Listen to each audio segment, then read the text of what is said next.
하나님 말씀 보겠습니다. 하나님 말씀은 시편 62편 1절 말씀부터 12절 말씀까지 봉독하겠습니다. 나의 영혼이 잠잠히 하나님만 바라며 나의 구원이 그에게서 나오는도다. 오직 그만이 나의 반석이시요 나의 구원이시요 나의 요새이시니 내가 크게 흔들리지 아니하리로다. 넘어지는 담과 흔들리는 울타리 같이 사람을 죽이려고 너희가 일제히 공격하기를 언제까지 하렸느냐. 그들이 그를 그의 높은 자리에서 떨어뜨리기만 꾀하고 거짓을 즐겨하니 입으로는 축복이요 속으로는 저주로다. 셀라. 나의 영혼아 잠잠히 하나님만 바라라. 무릇 나의 소망이 그로부터 나오는도다. 오직 그만이 나의 반석이시요 나의 요새이시니 내가 흔들리지 아니하리로다. 나의 구원과 영광이 내 힘의 반석과 피난처도 하나님께 있도다. 백성들아 시시로 그를 의지하고 그의 앞에 마음을 토하라. 하나님은 우리의 피난처시리로다.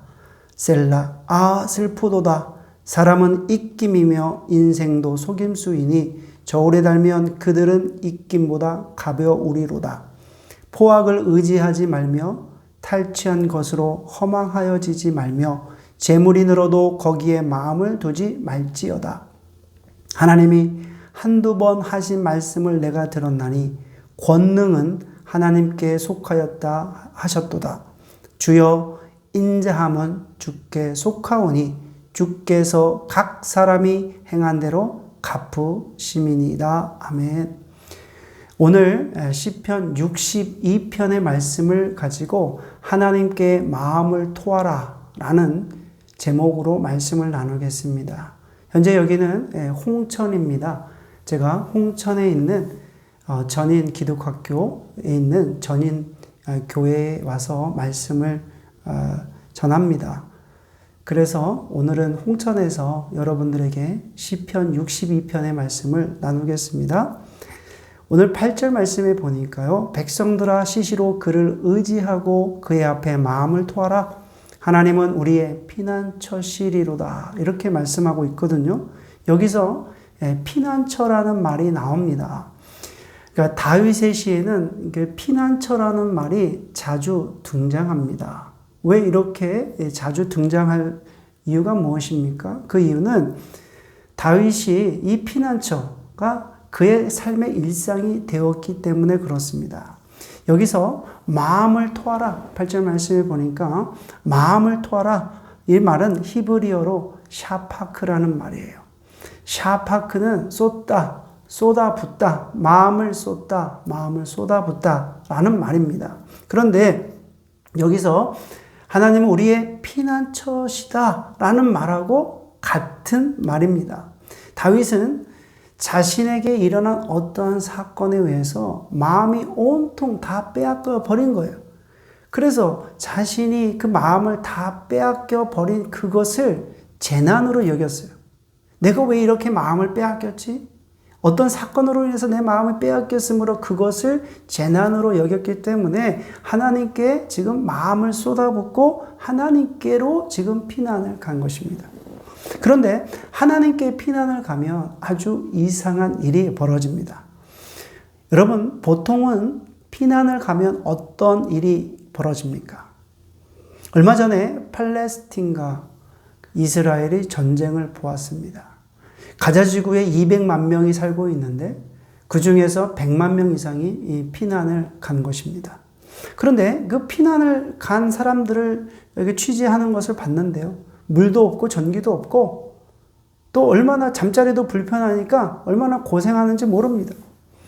죽지 않기 위해서 피난을 가는 거잖아요. 그런데 세상적인 피난과는 달리 하나님께 피난을 가면 그런 불편한 마음이 생기지 않습니다. 성도는 세상에 마음을 주지 않기 위해서 하나님께 우리가 피난을 가야 됩니다. 그에 대한 설명이 오늘 자세히 나와 있습니다. 1절에서 2절 말씀에 보니까 나의 영혼이 잠잠히 하나님만 바라며 나의 구원이 그에게서 나오는도다. 오직 주만이 나의 반석이시요 나의 구원이시요 나의 요새이시니 내가 크게 흔들리지 아니하리로다. 1절 말씀에 나의 영혼이 잠잠히 하나님만 바라며 라는 이 문장을 지역해 보면 나의 영혼이 잠잠히 오직 하나님만을 향합니다. 이렇게 우리가 번역할 수 있습니다. 여기서 오직 하나님만 바라며, 바람이라는 것은 이사야서 40장 31절에 나오는 말씀처럼 여호와를 앙망한다는 것, 바람이여라는 말은 앙망한다는 말입니다. 하나님을 바라보고 앙망할 때 오직 내 마음이 하나님께 집중할 수 있습니다. 우리가 하나님을 바라보지 않고 앙망하지 않고 어떻게 하나님께 집중할 수 있겠습니까? 3절 4절에 보니까요. 넘어지는 담과 흔들리는 울타리 같이 사람을 죽이려고 너희가 일제히 공격하기를 언제까지 하려느냐. 그들이 그를 그의 높은 자리에서 떨어뜨리기만 꾀하고 거짓을 즐겨하니 입으로는 축복이요 속으로는 저주로다. 지금 다윗이 대적자들을 이렇게 표현하고 있는 거예요. 지금 대적자들이 다윗의 담을 허물듯이 다윗의 존재 기반을 지금 무너뜨리려 하고 있다는 거예요. 지금 대적자들이 울타리가 흔들리는 것처럼 다윗의 존재 기반을 막 지금 흔들어 버리고 있다는 거예요. 흔들어 버리는 것. 뿌리채 흔들고 있고 다윗의 사회적 기반을 떨어뜨리기 위해서 애쓰고 있습니다. 이러한 상황에서 잠잠하다. 이러한 상황에서 하나님을 향한다. 라는 말이 어떤 의미가 있겠습니까? 지금 이 고백은 다윗이 지금 이 3절, 4절, 1절부터 하는 이 고백은 내가 지금 벌어지고 있는 삶의 형편에 이렇게 대적자들이 나를 무너뜨리려고 하고 있는 그런 상황에서 내가 잠잠하지 않는다면 절대로 하나님을 바라보고 하나님을 앙망할 수 없다는 것입니다. 하나님을 바라보고 신뢰한다면 이 세상에서 일어나는 모든 문제에 대해서 잠잠할 수밖에 없습니다. 그러나 이 세상에서 일어나는 문제에 대해서 내가 분석하고 내가 판단하고 또 내가 생각할 때면 이미 하나님을 바라보고 신뢰할 수 없게 된다는 거예요. 왜 그렇습니까? 이미 내 생각으로 하나님을 향하고 있다는 거예요. 이미 내가 원하는 쪽으로 하나님께 요구하고 있다는 거예요. 반대로 진심으로 진정으로 살아계신 하나님을 신뢰하고 의지하고 바라보고 향한다면 세상 문제에 대해서 잠잠할 수밖에 없다는 거예요. 지금 살아계신 하나님을 바라보고 있는데 속으로 어떻게 염려하고 걱정하고 근심할 수 있겠습니까? 지금 아름다우신 하나님을 바라보고 있는데 어떻게 우울하고 슬프고 염려하고 괴롭고 힘들고 있을 수 있겠습니까? 하나님과 연결되지 않은 상태로 자신의 문제에 매달려 있으니까 그 자신의 문제를 해결하기 위해서 하나님의 이름을 부르니까 그 소리가 커지는 것 뿐입니다. 2절 말씀에 보니까 오직 주만이 나의 반석이시요 나의 구원이시요 나의 요새시니 내가 크게 흔들리지 아니하리로다. 여기서 다윗이 고백한 구원은 어떤 구원입니까? 내 마음이 하나님 관계에서 하나님으로 가득 채워 있는 것이 구원이라는 거예요. 여러분, 다윗이 지금 고백하는 것은 지금 하나님께서 나에게 모든 것을 지금 채워지고 있다. 나의 마음을 채워지고 계십니다. 라고 이렇게 고백하는 그것이 구원이라는 거예요. 여러분, 세상의 것들로 채워지는 것은 영원한 것이 아닙니다. 여러분들의 마음을 돈으로 채운다 할지라도 그 돈은 영원한 것이 아니에요. 여러분, 자녀로 여러분들의 마음을 채운다 할지라도 자녀는 영원한 것이 아니에요. 성공으로 여러분들의 마음을 채운다 할지라도 성공은 영원한 것이 아닙니다. 그러나 하나님은 영원하신 분이십니다. 영원하신 하나님으로 채운다면 그것이 곧 구원입니다. 그래서 다윗은 1절에서 나의 구원이 그에게서 나오는도다 라고 고백한 것입니다. 다윗이 지금 이 믿음을 표현한 거예요. 오직 하나님만이 나의 구원이시다라는 말씀은 하나님만이, 영원하신 하나님만이 내 마음을 채울 수 있고 하나님만이 나를 영원히 존재하게 해줄 수 있는 그런 분이시다라는 지금 고백을 표현한 것입니다.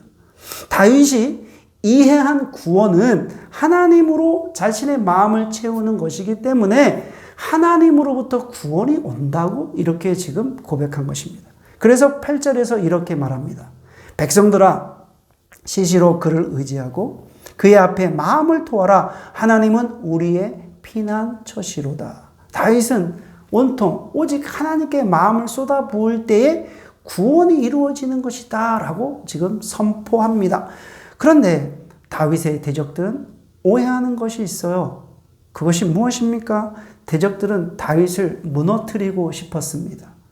그래서 다윗의 사회적 기반이나 또 지위, 신분을 무너뜨리고 싶었어요. 그러나 여러분, 다윗의 존재 기반은 하나님이셨습니다. 다윗의 마음을 채우고 있었던 것은 왕권도 아니고 권력도 아니고 자녀도 아니고 하나님이셨습니다. 그러므로 어떤 대적자들도 다윗의 존재 기반을 무너뜨릴 수 없었습니다. 다윗은 하나님을 구원으로 삼았기 때문에 대적들의 악행으로는 그 구원이 전혀 흔들리지 않았다는 것입니다. 그럼에도 불구하고 대적자들은 다윗을 흔들기 위해 세상적인 기반을 흔들고 왕의 지위를 박탈하려고 했던 것입니다. 다윗이 보기에는 그런 것들이 쓸모가 없는 것입니다. 다윗의 마음이 하나님을 향해 있기 때문에 하나님의 뜻이 다윗에게 끊임없이 지금 흐르고 흘러 넘치게 된 거예요. 그러면 하나님의 뜻이 다윗에게 지금 나타날 때에 동시에 대적자들에 대한 심판도 나타나게 되었다는 것입니다. 그러나 여러분, 우리들의 삶을 되돌아보면 어떻습니까? 우리는 어떻습니까? 조금만 억울한 일을 당해도 울고불고 난리가 납니다. 하나님께서 왜 이렇게 나에게 억울한 일을 주셨느냐고 따지기도 합니다. 대적자들에 대해 우리는 어떻습니까? 앙심을 품습니다. 언젠가는 똑같이 갚아줄 거라고 그렇게 앙심을 품습니다. 그러나 여러분, 우리가 대적자들에게 원한을 품고 앙심을 품는다면 하나님의 뜻은 막히게 됩니다. 그렇다면 왜 우리에게 원망이 생기고 앙심이 생기는 이유가 무엇입니까? 그것은 나의 구원의 내용을 살펴봐야 돼요. 나의 구원의 내용이 오직 하나님 한 분만으로, 하나님으로 채워 있어야 되는데 내 하나님께 내 마음을 쏟지 않은 거예요. 이 세상을 바라보고 이 세상의 것들로 가득 채워 있었기 때문에, 그렇기 때문에 내가 원망이 생기고 대적자들의 앙심이 생겼다는 것을 우리는 깨달아야 됩니다. 5절 말씀에 보면 나의 영혼아 잠잠히 하나님만 바라라. 무릇 나의 소망이 그로부터 나오는도다. 여러분, 5절 말씀은 1절 말씀과 지금 반복합니다. 그런데 반복하는데 다른 점이 있습니다. 1절에서는 나의 구원이 그에게서 나온다 이렇게 표현하는데 5절에서는 나의 소망이 그로부터 나온다.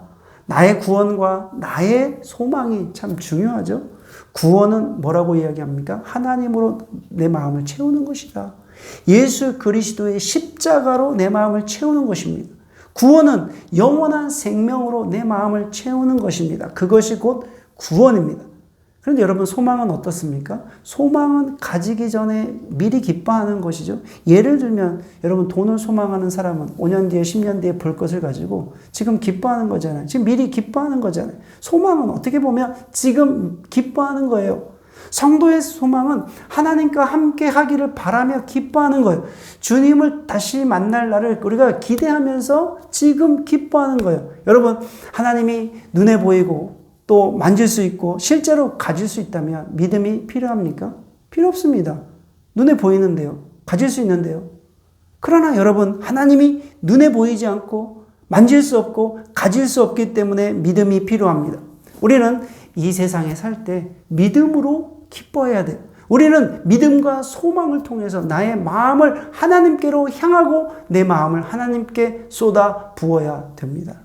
다윗은 하나님을 구원으로 여겼어요. 다윗은 하나님을 미리 기뻐하는 소망 가운데 살았습니다. 9절 10절의 말씀에 보면 슬포도다 사람은 입김이며 인생도 속임수이니 저울에 달면 그들은 입김보다 가벼우리로다. 포악을 의지하지 말며 탈취한 것으로 허망하여지지 말며 재물이 늘어도 거기에 마음을 두지 말지어다 라고 하였습니다.